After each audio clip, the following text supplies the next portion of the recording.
Kevin Restivo, you are Data Center Research Director at CBRE. Thank you for joining us on BiTV. Thanks for having me. Pleasure to be here.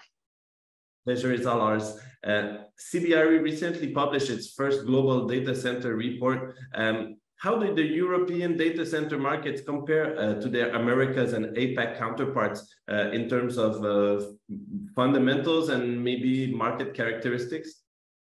Yeah, so I think first and foremost, Luca, Chen, thanks for having me once again. It's a pleasure to be here. The purpose of the report was not necessarily to compare the metro markets of the world, but rather to paint a global picture of the co-location data center industry. And I would say that there's some commonalities across the markets, nevertheless. And I think what's important to note from the report, Luke, is simply that demand is growing at a rapid clip around the world for data center capacity. And so much so that the industry has a pleasant problem when compared to other industries, you might say. And by that I mean it's simply trying to keep pace with the demand that its customers have put on it. And by that I mean the co-location data centers operators of the world, the developer operators, are really just simply trying to keep pace with the amount of capacity that their customers have requested of them. So in other words, providing the supply of the space that their customers need is a difficulty. It's difficult, increasingly difficult, because of the amount of power required and just the sheer scale at which their customers want to move at and operate at. Okay. And you mentioned growing demand. Your report suggests that net absorption should remain strong in Europe despite macroeconomic headwinds. What are the main elements driving this demand that you are referring to? So the reason data center capacity is in great demand is a function of enterprises' desire to digitize their operations. So the enterprise transformation, digital transformation is a massive driver of data center capacity, or the need for it rather. And the hyperscalers, as they're collectively known, the likes of Microsoft, Amazon Web Services, Google, chief among them, help provide those services, or do provide those digital services that enable that digital transformation that I've referred to the enterprises of the world. And as a consequence, Luke, they need capacity, or before they can provide those digital services, they need that data center capacity to house their kit in, such that the cloud services they provide, the digital services they provide, can be housed somewhere. In other words, that digital kit needs to be supported. And that's where co-location data centers come in, so that those enterprises can receive or can have those services delivered to them.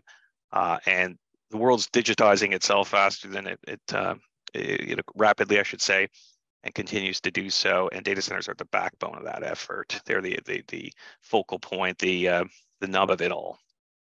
Okay, and for real estate investors that are interested in diversifying their portfolio towards data centers, given these strong demand fundamentals among European markets, which are led by the FLAP-D, Frankfurt, London, Amsterdam, Paris, and Dublin, if I understand correctly.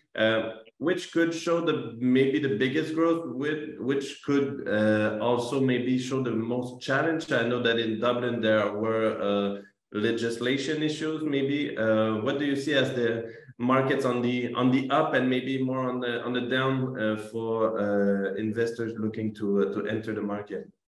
It's all European metro markets, whether it's the FLAP-D markets or what are often called the secondary markets collectively, are growing.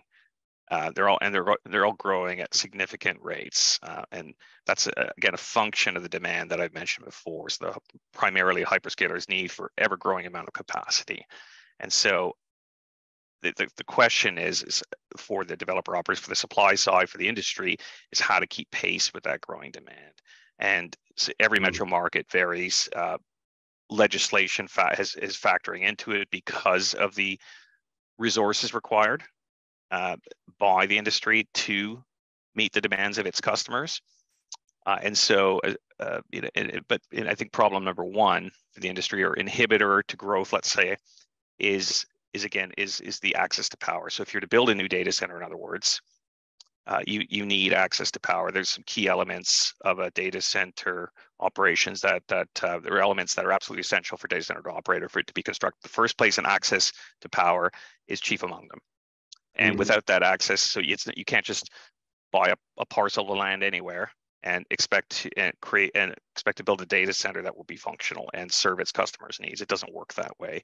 And so you need access to key substations, or a substation rather, and increasingly the capacity of these substations, not just because of demand from data centers, but because of demand from a whole variety of industries. Home builders, for example, the steel industry, name your industry, the power is in short supply, and to varying degrees across metro markets. Nevertheless, to go back to your question about growth, every metro market, top metro market across Europe is growing to varying degrees.